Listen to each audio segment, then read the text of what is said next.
The Senior Rehab Project, the podcast for the community of rehab clinicians working to advance care for older adults. Hey everyone, welcome to State of the Sniff. It's Nicole Nexon, your host, and I'm here with Sadiya from Sage USA to talk a little bit about the organization, what they do, what they stand for, and how we can all add another layer of understanding to our treatment of the older adults. Understanding that there's more than just ageism in effect for some of the people that we are dealing with, and thus making ourselves better therapists and overall better humans. All right, Sadiya, tell me a little bit about the organization. What is SAGE, and why was it founded? So first off, hello everyone. SAGE is the country's largest and oldest organization dedicated to improving the lives of LGBT older adults. We were founded in 1978, mostly focused in New York at that point, but in the last 15 years or so, we've grown into a national organization that does work in a whole host of different areas. That's kind of the spiel that I give to people when I'm introducing SAGE, but really when I think about SAGE, I think about a place where we are trying to care for or be around, be available to those individuals that maybe thought that they were never going to get to a space that they're in right now, that maybe thought that they were never going to reach this age. These are the individuals on which, our movement is founded. This is the group of individuals without which the LGBT rights movement would not exist. So SAGE really is that space and that place where we care for those people who made it possible for us to exist. Since the founding of SAGE and since you've come to work here, what changes have you seen in the treatment of LGBT older adults and social victories, legislative victories? Sure. So, definitely this latest group of legislative victories, such as marriage equality in 2015, have brought LGBT people kind of into a more open light. I think that, when we're talking about marriage equality in 2015, we're talking about the ability for same-sex partners, same-sex couples to take advantage of the rights that are afforded to opposite-sex couples, meaning health care and access to each other's benefits. Now, again, this really only affects same-sex couples. And when we're talking about older adults, we're talking about folks that didn't come out until much later in life generally, and may not avail themselves of marriage, may not believe in the institution because of how they've been treated while trying to access it. So we still have to think about ways in which to make sure that partners are able to access each other's benefits and to access each other physically, when they're in the hospital or when they're in hospice care. How do we make sure that these folks stay together? And, marriage equality doesn't even touch very much so on transgender folks. And what we're seeing in the media and what we're seeing in the court system right now is a flagrant attack of the rights of transgender people. And so, when I think of influx of awareness that LGBT people exist, it comes with benefits, but it also comes with consequences. LGBT groups have become targeted by the court system, by political figures that shall remain nameless. It comes with its own set of struggles. But what I do see is that this awareness has brought a lot of support from communities that you wouldn't consider or you wouldn't think would support LGBT people. There's been an outpouring of support. And I think that more so than anything else has affected the mindset and the health and longevity of LGBT people. And I know you and I were discussing earlier, but in healthcare, so I've been a therapist for 12 years now, and I have, in fact, worked with therapists who've said, I'm not going to treat this person because I don't agree with their sexuality. And that just seems like a slap in the face of everything I've ever worked for, everything I've ever, anything, because how are you going to take a healthcare profession when you've said that you are going to do this to help people get healthy and then turn around and deny that to people because of what? Because of your prejudices? It blows my mind. Especially I've seen in the PT community that with the recent push and some of the things about denying trans people healthcare or being able to deny healthcare, there's a lot of us who are just what the heck is this? Right. We're not impressed. We're not impressed.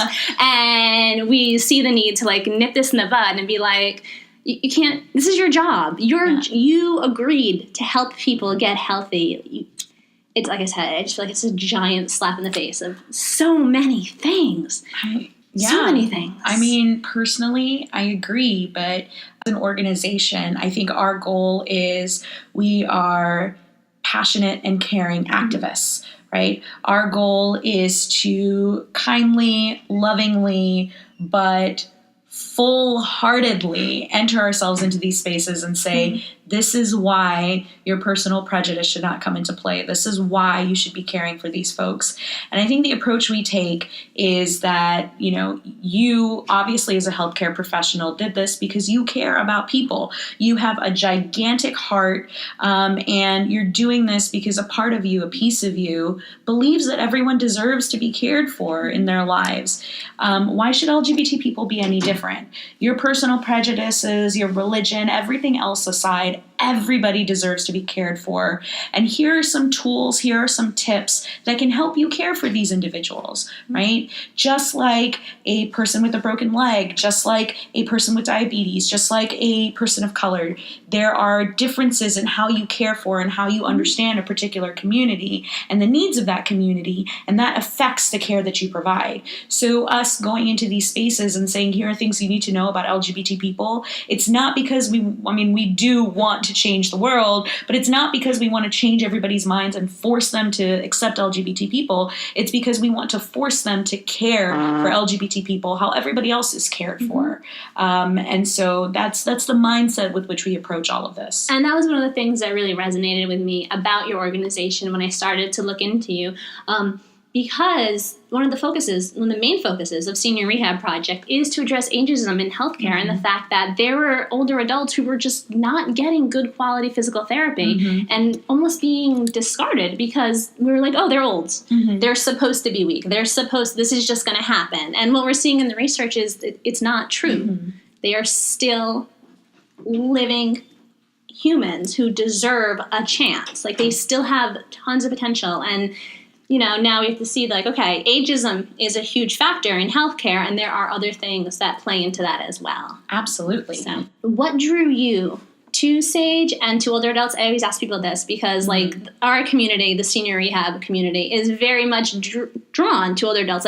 Not many of us ended up here by accident. And the rest of us on this podcast, we didn't just happen we may have just happened to end up in geriatric PT, but we've chosen to be here and we're pushing to be here. So what pushed you to be here? What drew you to older adults in this community? So this is a bit of a convoluted story, but I'll try to keep it short and do it justice. We love convoluted. Bring it on. So my background is trainings. I've done trainings for a really long time. That's where my expertise lies. When I got out of college, I started working at a small South Asian organization managing their local outreach projects. And what I found is that when it came to aging for South Asian older adults, there were things that were left unsaid. And me being South Asian myself, I understood it as part of my family dynamics as well. There were things that were left unsaid. There were things that we just didn't speak about. And, the idea of putting an older adult into a home was so dirty and dark, and it's not something that was spoken about. But sometimes the best places to get resources are not in the home, they're outside of the home.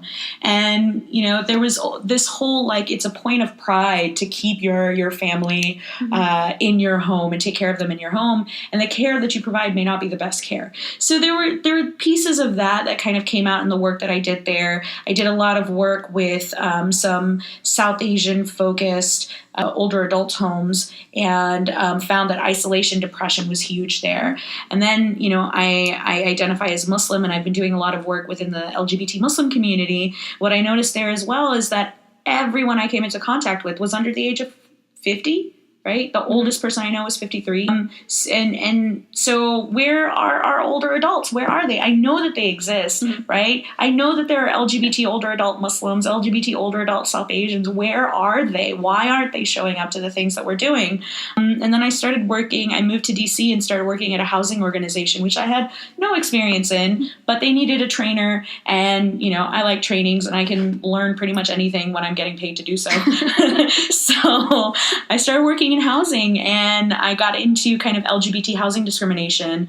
And that was that was mind-opening, mind-bogglingly, and fun, but in a really, really like heart-wrenching way. Learning all of this information and being able to teach people what housing discrimination looks like. And we started actually at my old organization. We started working with SAGE. We had a grant with SAGE to research housing discrimination amongst same-sex couple older adults looking for rental housing, right? And so we did a study, and I mean, what we found was just disgusting, the type of discrimination that LGBT older adults, same-sex couples, older adults faced. And then we did one for trans older adults, and 1 in 4 transgender individuals in general gets discriminated against when seeking housing.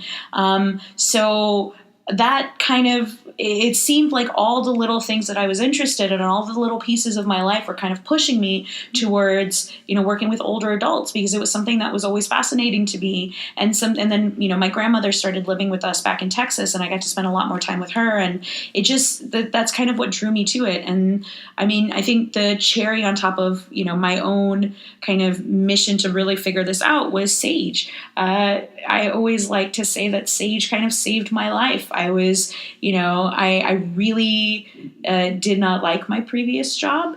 It was an organization doing good work, but it wasn't a fit for me. So when we started working with SAGE, SAGE had this opening as a training specialist, and I jumped on it.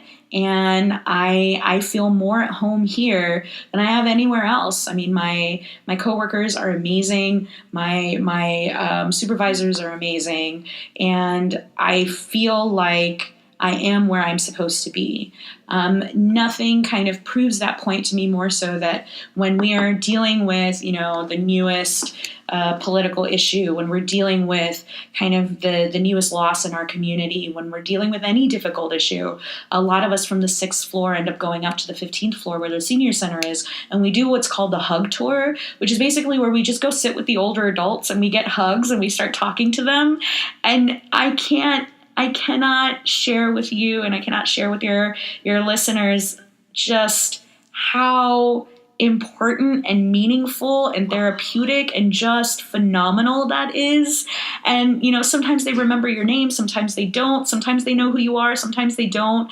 But every single time, it's just like it brings tears to your eyes just how loved you feel. And I don't know these people and they don't know me, but there's this sense of camaraderie and the sense of love that really just makes me feel like, okay, this is where I needed to be. This is what I needed to be doing. And I'm so happy that I'm here.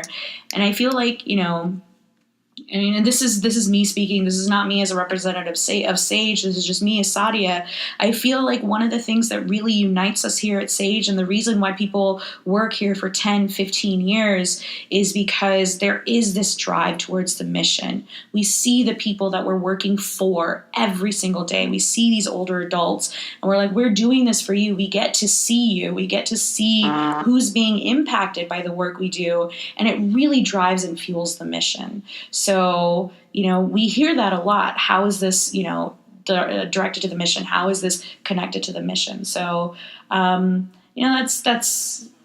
I was trying to keep it short, failed miserably, but that is how I'm connected to SAGE. Most of us talk very, very much anyway, so we totally understand. And I when you were talking about like your connection to older adults, like I feel that and I hear that. Like I love working with older adults. Like I thought coming out of PT school, I was like, we all think we're going to end up in like outpatient, and we're going to end up with orthopedics. And no, I love working with older adults. I love hearing their stories. I love learning about their lives. I love seeing like how they're looking to their future, like how they still see that they have a future and how they're driven forward and their connection to their families and their communities. And I just I feel blessed every day that I get to work with older adults. I really, really do.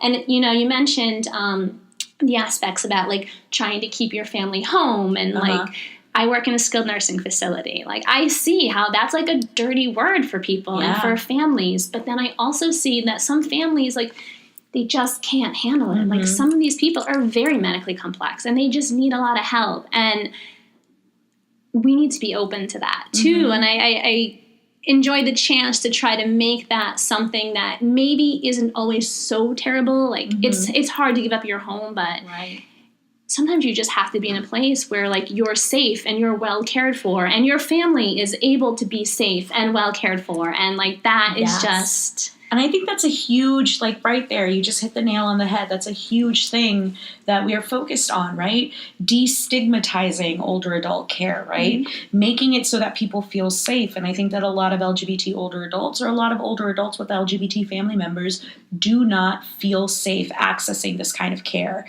because they're like, oh, I mean, just think about it for a second. If you were to ask me what I did this weekend, right? I couldn't share who I did it with because that would be a part of my sexual orientation, the people that I spent time with.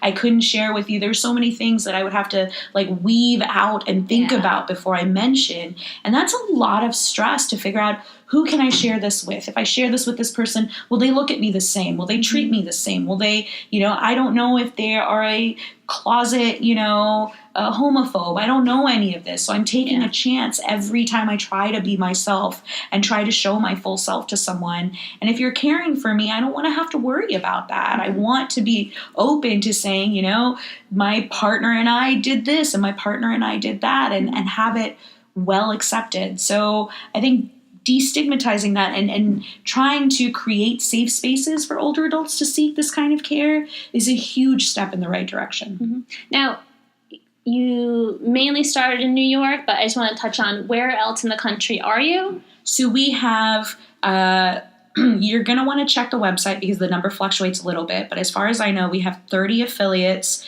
in 20 states around the United States. And these affiliates are grassroots or local organizations that fall under the umbrella of SAGE but operate on their own. Right. Okay. They're funded on their own. They operate on their own. And we help them Serena Worthington works on the field initiatives, and she's kind of in charge of uniting these local organizations and helping them do the work that they do. So they're considered kind of our SageNet affiliates, which is something folks can check out on our website. Okay. So now that we're talking about outreach a little bit, what is the role of SAGE in outreach and education, not only in like the older adults themselves, but I noticed you have a program called SAGE Care, which is an outreach for healthcare providers, I believe, or? Sure. So SAGE Care is the project that I work on, and I'm very, very proud of it. Not because it gives me a paycheck, which is awesome, but also because it's an amazing idea that I was brought on to help with. But SAGE Care is a cultural competency credentialing program whereby we train elder care providers on how to work with LGBT older adults. So last time I checked, we had 279 trained organizations that reached, I think, close to 80,000 LGBT older adults kind of doing the math. And we've trained over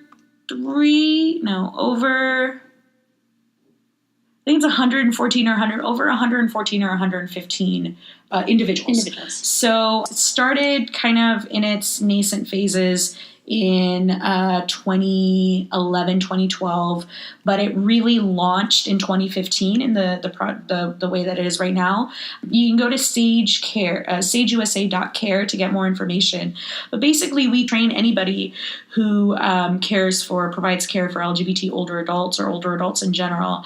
And the trainings really are awesome. And of course, I'm going to say that because I built them or helped build them, but I really do think they're great. We have, in-person trainings. We have a ton of 1-hour trainings that hit a lot of different categories of information. We have intensive 4-hour training for the executive and admin at the organization. And then we have online trainings. So like, imagine if you got a speeding ticket and had to take defensive driving online, like those are the types of online courses that we build, only they're way more fun and pretty. Now, can people do this individually? Like, can an individual provider look into this if their organization is not?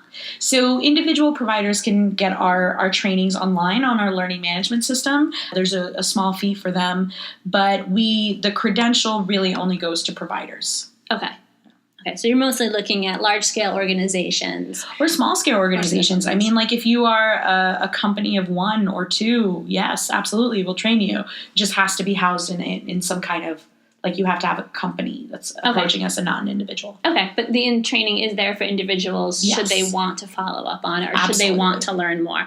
And I'll link the website in the show notes and on the social media. So we'll make sure we get that out to people for both the groups, for both the companies, the individual providers, anything like that. And you mentioned also other types of outreach that we do. So Sage has really embraced its advocacy arm in the past couple of years, especially with the political climate that we're in right now. And so we are starting to do a lot of advocacy work, and we launched this project called We Refuse to Be Invisible. It is a great campaign that you can check out again on our website. And it basically follows the tenets of we're not staying silent anymore. Nothing about us without us. We refuse to be invisible. We have a huge contingent of LGBT older adults at the Pride marches. We have a huge contingent of LGBT older adults showing up in spaces and places that need that voice. And we make it our duty, our job, our responsibility to make sure that those voices are heard. So like our trainings have videos of LGBT older adults sharing their stories themselves. Every space and place we go, we bring the voices of our LGBT older adults. Awesome. Very, very awesome. And you guys there's the community outreach also. There's the professional outreach, but you do a lot of community. I know we were saying you have a senior center upstairs. Right. We have 5 senior centers in the New York area. We are building housing in New York. I was going to say, so you have a housing initiative? Yes, we have a housing initiative. We're building LGBT housing, inclusive housing, which may also have senior services attached to it. We have a care management program that helps give services to LGBT older adults in need. So there's a lot of community outreach happening not only in New York, but with the affiliates as well. Okay. Another community outreach program that we saw personally in Senior Rehab Project is the Friendly Visitors through our interaction with John Leland and his book about aging adults in New York. And did you want to speak on that one a little bit? Sure. Too? So I can talk to you about the current incarnation of the Friendly Visitors program. What happens with the Friendly Visitors program is that individuals who choose to volunteer or want to volunteer go through a background check and a training, and they get paired with LGBT older adults that may have limited access, maybe homebound, or may just need someone to talk to and play chess with or read a book with. So they get paired and they set up how often they meet. Some of them meet once a week. Some of them meet once a month. There's maybe some light grocery shopping that happens, maybe just some companionship. But it really is an amazing program. The individual who runs it, Bill Gross, has grown it exponentially in the past couple of years and has done an amazing job with it. But it's a way to reach those LGBT older adults that may not be able to come to the senior centers or may feel that the senior centers end up being cliquish, as we know a lot of older adult spaces tend to be, and ours is no different. I love our people, but we're just a microcosm of the greater, social of greater society. So we see that. There's the tables. The tables. So it's a great program where homebound or limited access folks can have some companionship. And also it's incredibly beneficial for our volunteers who get that connection with older adults that they may not have in their family, or they may, be living very far from. So we see a lot of young LGBT folks kind of connecting with older adults and having that kind of cross-generational dialogue and companionship that really is important. And that maybe our community, I feel personally, that we don't get enough of. Okay. What are some other projects that you guys have, or future goals, or currently things that Sage is working on? So Sage is currently operating on our strategic plan, which ends in 2021. And there are 4 buckets of work in our strategic plan. The first is taking care of our own. We've developed a hotline that LGBT older adults and those caring for LGBT older adults can call to receive information, services in the right direction to accessing care care. We also have the National Resource Center on LGBT aging, which started in 2010. NRC is a great resource for free information. There are guides that come out, such as, asking inclusive intake questions or creating inclusive senior services. So there's free information out there that people can access through the NRC website. We have the second bucket in our strategic plan is creating ties across generations. One of the projects within that bucket is Sage Table, which is probably, besides Sage Care, one of my favorite projects that Sage works on. And you can believe me about that because it's not a project that I get to work on at all, sadly. But Sage Table is a program where the way that they've set it up is basically once a year on the same date, everybody gets together and has dinner. Right? It's something so simple, sharing a meal at a table, but really it's about having a conversation across generations with LGBT people and inviting people to the table that maybe you don't necessarily get to interact with on a daily basis. So there's a website where you can say, I'm having the Sage Table at my place. Who would like to join? People in the area can join and you can get to meet new people. Or, it's something that you set up at your company or at your, for me, because I'm a nerd, my local D&D meetup. Like it's, you can really have a Sage Table anywhere. And the next Sage Table is in November. I would highly suggest checking it out. There's a guide that's been built on how to host your Sage Table. What kind of questions to ask, things like that. It really is a great program. The third bucket is Living Fully, where we've created some volunteering projects, including the growth of our Friendly Visitor program.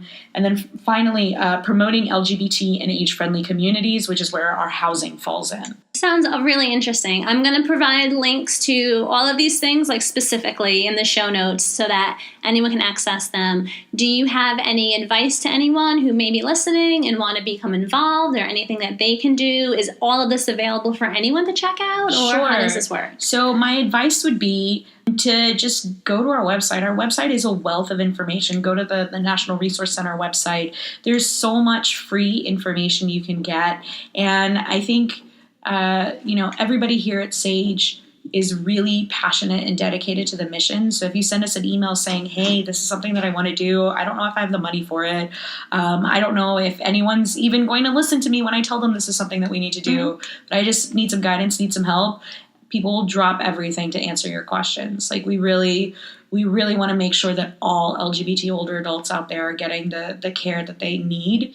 And, that means that we will answer your questions. Just send us an email. Oh, and I can vouch for that because I just randomly one night sent out an email being like, I have this random podcast and this tiny little company, and we would just love to learn more about you. And someone got back to me right away, and it was so fast and it was so easy to set up. And I've had nothing but good experiences. And I'm not just saying that because we're sitting here. Like I have been looking forward to this. It was so easy for me. And even when I had train issues, not a big deal. Like I just felt like comfortable with the whole thing. So I can vouch for that as well. Like how easy it has been to work with you. So, awesome. Sadiya, is there anything else you would like to add or anything else you want to tell the listeners before we go? Could people just use this as a way to build community for people who are hearing this and providers who are maybe like, I could use some community myself? Is these things that they could look into also on a personal level? Absolutely. The information we have available is not only to help, help you serve other people, but it's for yourself as well. And I mean, if you're in the New York area, come and stop by, check out the Sage Center. We have 5 of them. There's probably one in your borough. If you're out in the rest of the world outside of New York, check out the local affiliate and schedule a meeting. Stop by, have a conversation. I think everyone is super open. We know that this I hate to say battle, but really that's what I feel like it is. This battle is going to be won with all of us working together. We would love to meet you and love to see you.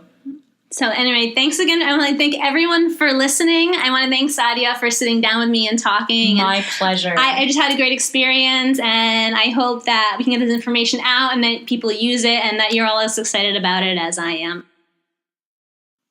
Thank you for listening to the Senior Rehab Project. If you've gained anything from this episode, please consider supporting our work. You can become a patron through Patreon, a service that allows people like you to support people like us. You can give as little as $1 a month or become a game changer for $8.99 a month, where you'll get an awesome Redefine Old mug and access to our monthly meetups. Just go to seniorrehabproject.com and learn more and find show notes for this episode. Talk to you soon, and stay funky.